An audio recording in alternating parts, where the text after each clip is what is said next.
Ako po si Mila, 53 taong gulang, may asawa at 3 anak. Taga Commonwealth, Quezon City po ako. Kuya Bador, nag-aalala ako sa kalusugan ng aking pamilya at kapakanan ng aking asawa. Ang asawa ko pong si Kanor ay totoong mabisyo. Alak, sigarilyo at sabong ang kinahihiligan niya. Bagamat hindi siya nagpapabaya sa aming mag-iina, nababahala po ako sa kanyang kalusugan. Pakinggan niyo po ang aking kwento. Aga-aga na naman yan. Himas-himas ng manok. May busal ka na naman sigarilyo sa bibig mo. Di pa nga tayo nag-aalmusal eh. Binigyan naman kita ng pera para pambili ng almusal natin. Bumili ka na doon. Baka gising ng mga bata at gutom ng mga yon. Nako, inuuna mo kasi ang bisyo mo. Ay nako, nangingialam ka na naman. Bumili ka na nga ng almusal para makakain na tayo.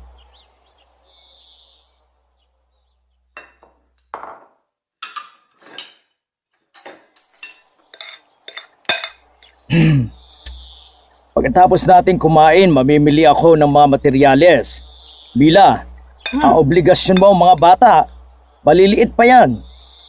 Maglinis ka ng bahay at yung mga damit kong pang-alis, labhan mo. Wala na akong maisusuot. Opo, senyor. O mga bata, kain lang ng kain, naglumaki agad kayo. Papa, bili mo kami ng pasalubong ha. Pag uwi mo, I love you, Papa. Nakakatuwa naman itong mga anak ko. I love you too. Mwah-mwah.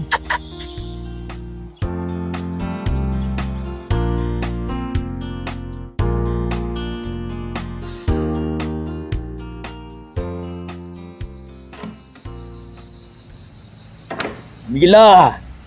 Mila! Abutin mo nga itong mga pasalubong ko sa mga bata. Nako! Ano na naman ba yan? Kanor! Nako, lasing ka na naman! Nagkayayaan lamang. Kayayaan. Di ko naman matanggihan. Eh, puro ka naman ganyan eh. Templa mo na lang ako ng matapang na kape para maalis itong lasing ko. Sige na!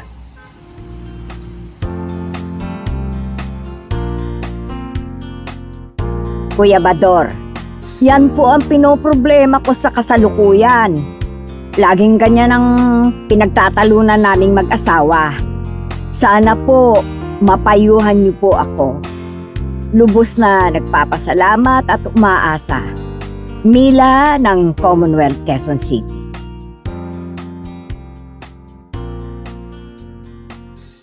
Mapagpalang araw po sa ating lahat. Kumusta po kayo?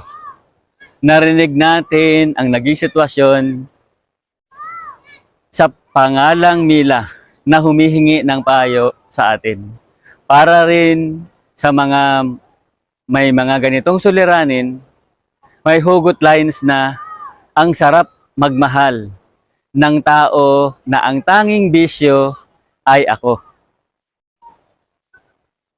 Ang tunay na malaya ay ang taong malaya sa iba. Ang tao na nakakapili ng nagiging barkada o mga nakakasama. Kawikaan 13:20. Ang nakikisama sa may unawa ay nagiging matalino. Ngunit ang kasama ng mangmang ay nasusuong sa gulo. Awit 1:1-3. Ang tunay na kagalakan. Mapalad ang tao na hindi nakikinig sa payo ng masama at hindi sumusunod sa masama nilang halimbawa. Hindi siya nakikisama sa mga kumukutya at hindi nakikisangkot sa gawaing masama. Sa halip, kasiyahan niyang sumunod sa kautusan ni Yahweh. Binubulay-bulay niya ito sa araw at gabi. Katulad niya'y punong kahoy sa tabi ng batisan. Laging sariwa ang dahon at namumunga sa takdang panahon. Para sa mga asawang lalaki o babae man, mahalaga ang may paninindigan. manindigan kung tama. Ang tama ay tama at ang mali ay mali. Mga ngaral 7:21. Huwag mong pakinggan ang lahat ng sasabihin sa iyo ng tao at baka kalaunan ay mismong alila mo ang humamak sa iyo. Sa mga mag-asawa, mag-set ka ng limit. Hindi porket asawa mo na, lahat ng gusto mo, iyon ang dapat na mangyari. Huwag siyang pilitin sa gusto mo na hindi niya gusto. Magrespetuhan sa ayaw o gusto ng isa't isa. Ang malaki para sa kanya, huwag mo maliitin. Pahalagahan ang mahalaga sa kanya. Kung meron mang dapat pigilan, ang unang-una na dapat pigilan ay ang sarili. At kapag magsasaway ka sa mahal mo, tiyakin mo na ito ay pribado at walang nakakarinig na ibang tao. Kawikaan 25:28. Ang taong walang pagpipigil ay tulad ng lungsod na walang tanggulan. Madaling masakop ng mga kaaway. 2 Timothy 1:7. Hindi tayo ginawang duwag ng Espiritu ng Diyos. Binigyan niya tayo ng Espiritu na may kapangyarihan, pagmamahal at self-control. Kaya kung hindi naman nakakabuti sa pamilya, sa asawa, sa mga anak at pati sa sarili, huwag makisama. Pwedeng makisama, basta huwag lang makisama. Sa mga mag-asawa, huwag mo siya ikulong sa kung ano ang gusto mo. Dapat malaya siya sa gusto niya para naman maging blessing ka sa kanya. At para sa mga abusado sa kanyang sariling katawan, magpasalamat ka at may nagpapaalala sa iyo. Siya na nagmamahal at nagmamalasakit sa iyo. Dapat mo siyang pansinin at pakinggan. 1 Corinto 6:19 hanggang 20. Di nyo ba alam na templo ng Holy Spirit ang katawan nyo? Namumuhay siya sa inyo at binigay siya sa inyo ng Diyos. Hindi kayo ang may-ari ng katawan nyo. Diyos ang may-ari niyan. Binili niya kayo at di biro ang halagang binayad niya para sa inyo. Kaya gamitin nyo ang katawan nyo para bigyan ng honor ang Diyos.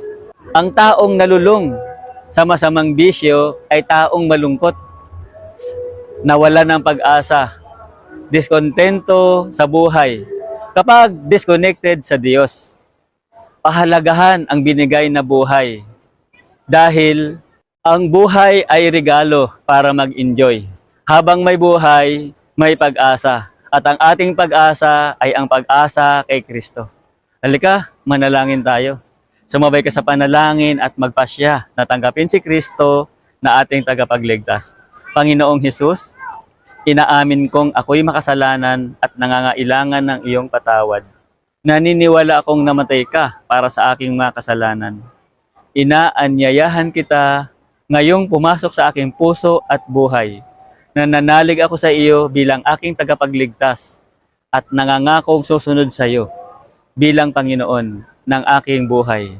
Amen.